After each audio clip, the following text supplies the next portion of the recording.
Hello friends, let us now learn some important points about menopause. Menopause is cessation of menses or cessation of menstrual period for a period of 12 months or more in an age group in a female who is more than 40 years, then we call it as menopause. Menopause diagnosis is made only after 12 months of amenorrhea. Only after 12 months of amenorrhea, only then we will diagnose her to have reached menopause. Then, there is a word called as premature menopause. What is premature menopause? Premature menopause is cessation of menstrual period for a period of 12 months or more in a female who is less than 40 years, then we call it as premature menopause. That means the woman has reached menopause even before the age of 40 years, then we call it as premature menopause. Then there is a word called as perimenopause or menopausal transition. We have a word called as menopausal transition or also called as perimenopause. This perimenopause will precede the menopause. That means if you see, this is her last menstrual period, 12 months after the last menstrual period, here the woman has reached the menopause. Even before menopause, that is 2 to 8 years before menopause, a minimum of 2 to 8 years before menopause, we call it as perimenopausal stage, or we can also call it as menopausal transition. So during this stage, there is rapid oocyte depletion and there will be decreased ovarian function occurs during this 2 to 8 year period. Then we also have one more word called as postmenopause. Postmenopause is what is postmenopause? Postmenopause is the period following menopause. We call it as postmenopause. It is of two types. We have early postmenopause and late postmenopause. Early postmenopause, if menopause is less than 4 years, that is the first 4 years after menopause, we call it as early postmenopausal period. So in 4 years, you call it as early postmenopausal period. Then the next 4 years, more than 4 years all, you call it as late postmenopausal period. So this is the transition of stages in menopause. Okay. Next. So let us see the physiology of menopause. What happens in menopause? In menopause, first, with age, slowly the oocytes starts depleting.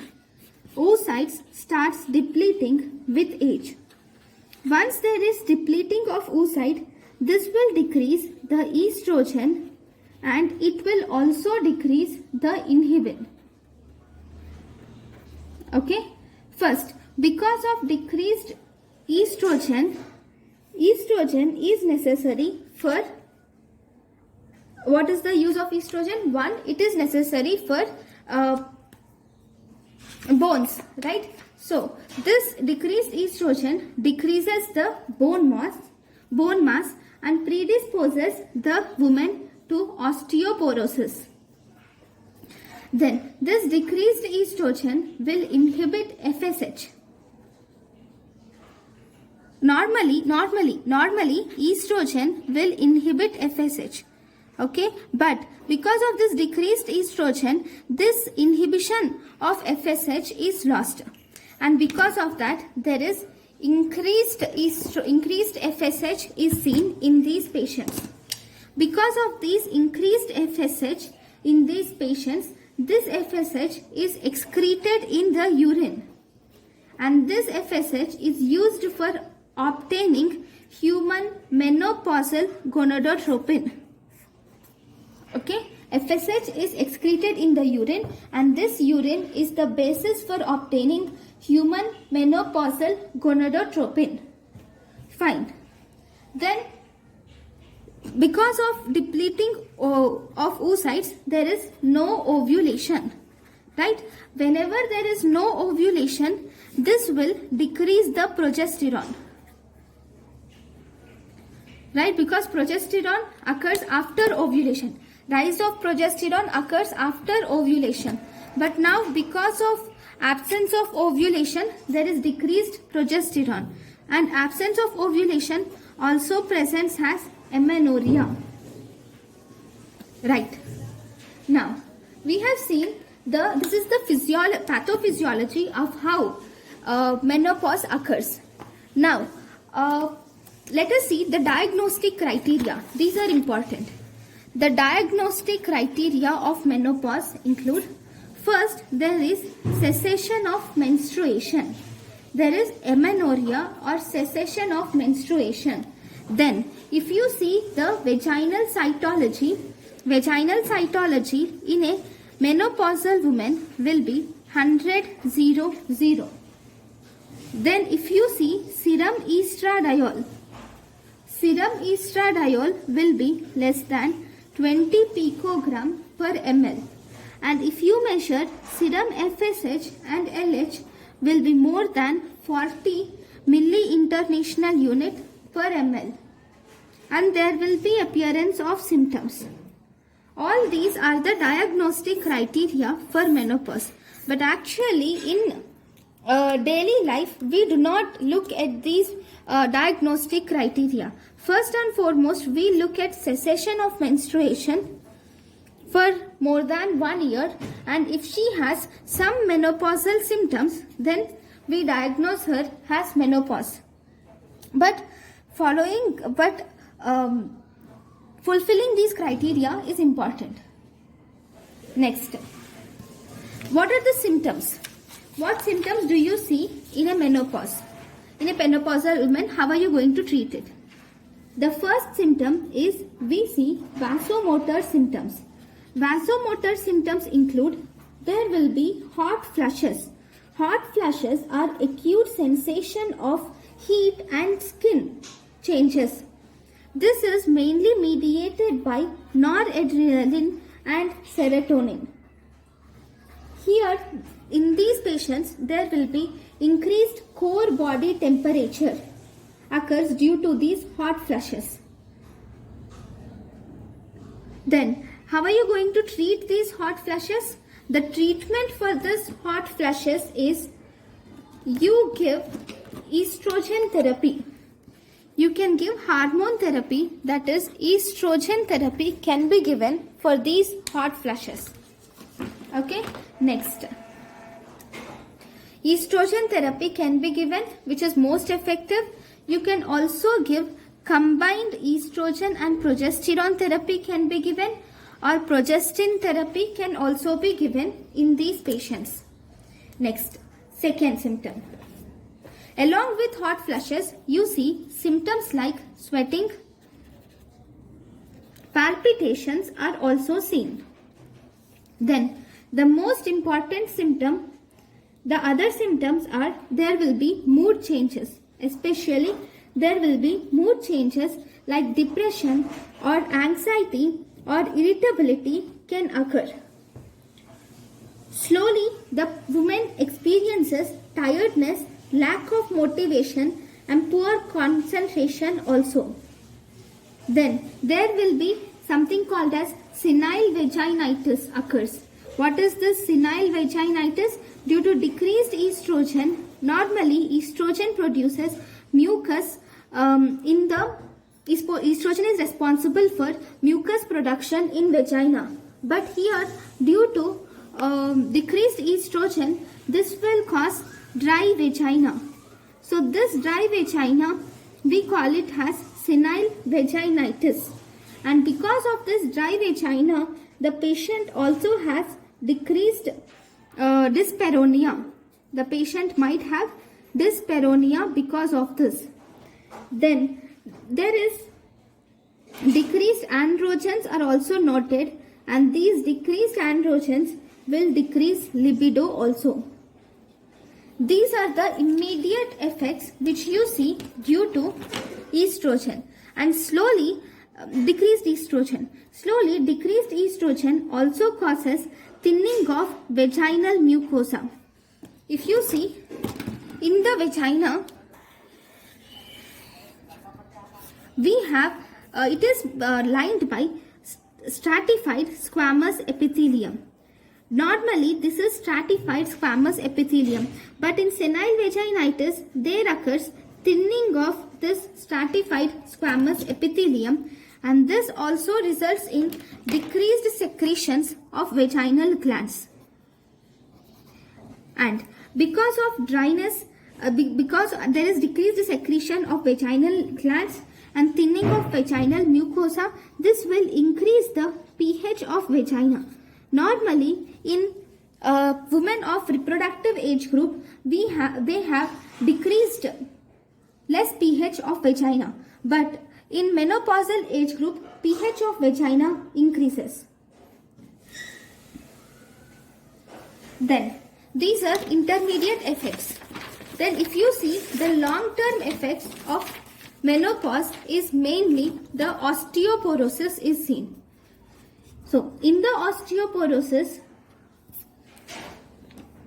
there will be postmenopausal osteoporosis due to decreased estrogen. And this osteoporosis mainly affects the trabecular bone, and this is diagnosed with the help of bone mineral density with the help of dual energy X-ray absorptiometry. By doing this test, we will diagnose the osteoporosis. What are the diagnostic criteria? Or see, we have diagnosed osteoporosis with this bone mineral density, but when do we start treatment? Treatment is started.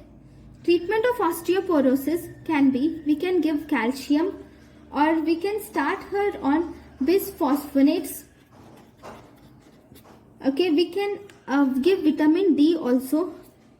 Okay, this treatment is started if the woman has more than 50 years of age, and if she fulfills the following 4 criteria. Then 1. If she has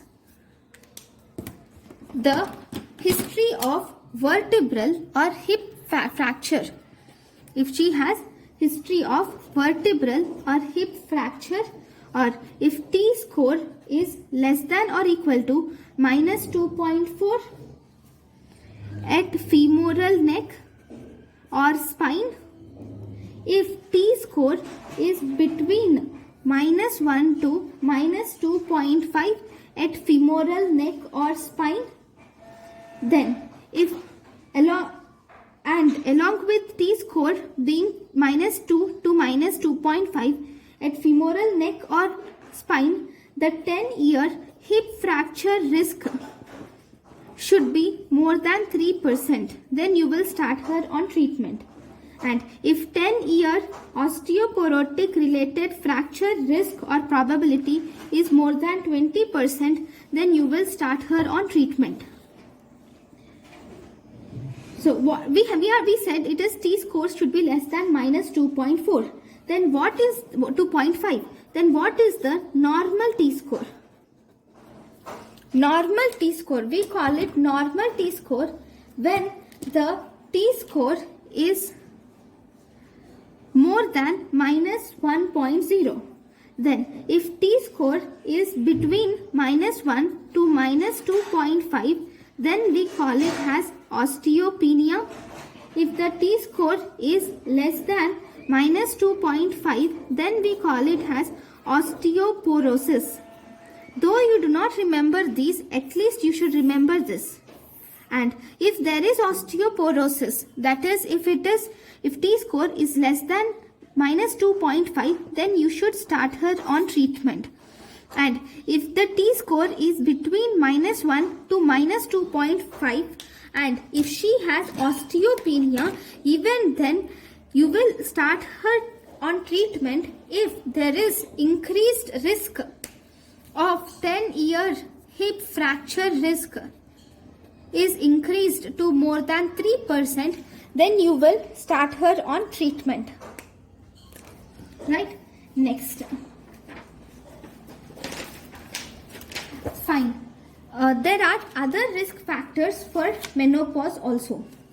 For osteoporosis, whenever there is vitamin D deficiency or poor calcium intake, low body mass index, usage of corticosteroids, or suffering from endocrine disorders like Cushing syndrome, hyperthyroidism, all those can aggravate the osteoporosis, especially postmenopausal osteoporosis. Then we also have CVS disorders.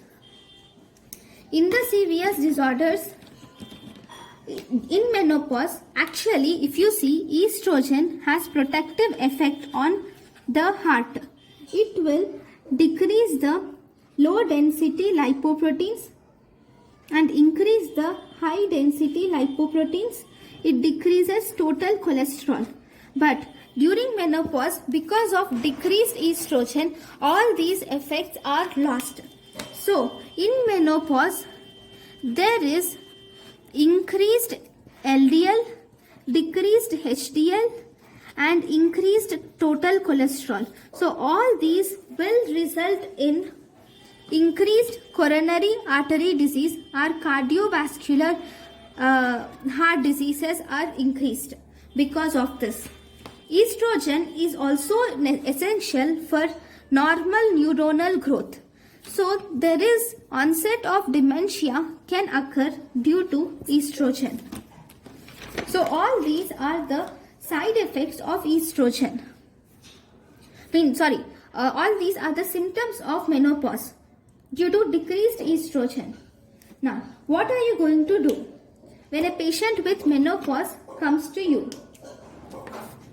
Generally, if there are any symptoms, we will try to treat the symptoms.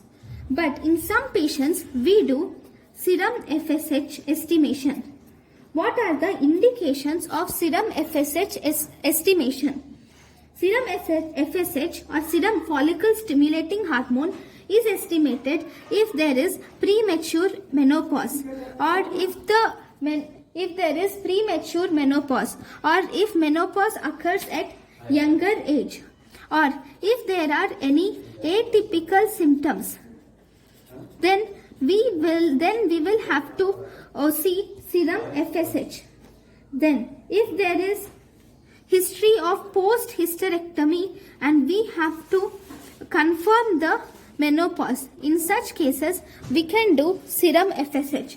Serum FSH estimation is indicated in younger age, if there are atypical symptoms, and if there is post hysterectomy status. Then now, what is the treatment? Treatment of this is, first we should do symptomatic treatment, and along with the symptomatic treatment, we can start the woman on hormone replacement therapy if she wishes to take. Okay, in hormone replacement therapy,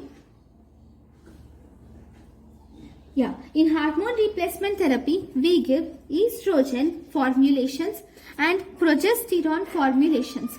This estrogen can be given as oral or transdermal patches can be given.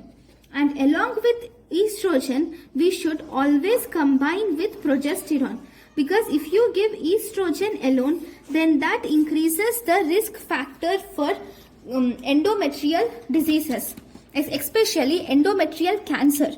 Endometrial hyperplasia and endometrial cancer can occur if you give estrogen alone. So in order to check or to prevent endometrial cancer, you should always combine it with progesterone. Then one question is asked in previous examination, is there any is there any condition where you give only estrogen but not progesterone in hormone replacement therapy? Estrogen only is given if in post-hysterectomy status. If the woman has already undergone hysterectomy and if she is started on hormone replacement therapy, then we should give only estrogen. Progesterone is not necessary. Now, what are the side effects of these hormone replacement therapy? So, in hormone replacement therapy, the woman suffers from abnormal uterine bleeding. She will have the side effects like abnormal uterine bleeding. There will be sometimes edema can be seen, and common side effects like nausea, bloating, weight gain, especially mood changes are seen in hormone replacement therapy. These mood changes are mainly due to the progesterone component. Right? So this is about the menopause. Right. There are some one-liners which were asked in previous year examinations. So, fine. What is the most common symptom in menopause? Most common symptom in menopause are hot flushes. Then, what are the drug of choice for these hot flushes? These hot flushes are treated, or drug of choice is estrogen, either given as oral route or transdermal route. Then, if uterus is intact, then you should not give, if uterus is intact, then you should not give estrogen alone. You should combine estrogen with progesterone. Then, which drug has hot flushes has side effect? Hot flushes is side effect for a drug called as raloxifene. For raloxifene, which is a selective estrogen receptor modulator, for this hot flushes is the side effect. So we should not give raloxifene if there is any history of hot flushes. Then we talked about osteoporosis. What is the drug of choice for osteoporosis? Our first line for osteoporosis is bisphosphonates. Then we talked about senile vaginitis. What is the drug of choice for senile vaginitis? It is estrogen cream. Estrogen cream is drug of choice for senile vaginitis. Then, what is the drug of choice for decreased libido in postmenopausal females? For decreased libido, we can give testosterone. So, yes, we have talked about premature menopause. Then, is there a condition called as delayed menopause? Yes, we call something as delayed menopause if menopause fails to occur even after 55 years. Even after 55 years, if there is no occurrence of menopause, then we call it as delayed menopause. Right, we have learned about hormone replacement therapy. Fine. What are the contraindications of hormone replacement therapy? Contraindications of hormone replacement therapy are given by the mnemonic A, B, C, D. A for acute liver disease. B is undiagnosed vaginal bleeding. If there is vaginal bleeding and we did not diagnose it, then we should not give hormone replacement therapy, because this can be due to endometrial cancer, right? And that can aggravate hormone replacement therapy can precipitate cancers, right? If there is any cancer, you should not give hormone replacement therapy. especially breast or uterine cancer. It's simple. A brain tumors or any other system tumors does not have major effect on hormone replacement therapy. But if there is breast and uterine cancer, you should prevent giving hormone replacement therapy. And in DVT, hormone replacement therapy is contraindicated. So this is completely about menopause. Thank you guys for watching my lecture. Thank you.